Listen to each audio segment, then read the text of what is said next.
অভাব যে কি জিনিস সে আমি জানি। কিডা তুমি? আমি মা লক্ষ্মী। তুমি মা লক্ষ্মী? হ্যাঁ। বাবা বাবা, আমার জীবন সার্থক হয়েছে, মা লক্ষ্মীর কাছে পাইছি। আজকে আমার অভাবের কথা জানাবো আজকে। হ্যাঁ, আজকে মার দ্বারে চাই নেবো, দেয় নাকি, তাহলে আমার অভাব সব গুছিয়ে যাবে।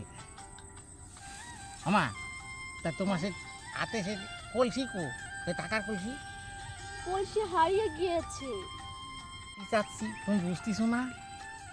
আমি বুঝেছি তুই আমার টাকা পয়সা চাচ্ছিস, তাই না? কটা টাকা দিলি ভালো হয়। আমার এই এই পাপি পেট এই দিয়ে শুধু খাতি চায় অল্প দিয়ে টাকা দিয়ে যাইও। আমার কলসিতে টাকা থাকে না, আমার কলসিতে ধান থাকে। ধান খায় কালি, ধান তো আমি মাঠে না খাইছি। ধান লাগবে না আমার, ধান অন্তে খাবানি, আমার কটা টাকা দাও। কর্ম কর, কর্মের মধ্যে সবই আছে আর সবই পাবি তুই। আমার কাজ করতে করতে আর বার হয়ে গেছে আমার, ধন সম্পত্তিটা পাবো কবে? কর্ম কর, ধন সম্পত্তি ওর মধ্যে আছে। থাক, আমারও টাকা দিয়ে দরকার নাই, আমি যেভাবে রয়েছি সেইভাবেই থাকবো, এইভাবেই আমার ভালো। আমার ওই সম্পত্তিতে দরকার নাই, আমার এই কাজই ভালো। তুমি ভালো থাকিও, যাওয়ার আগে একটা নমস্কার করে দিই। আমার শরীর যেন ভালো থাকে এইটুকু কই।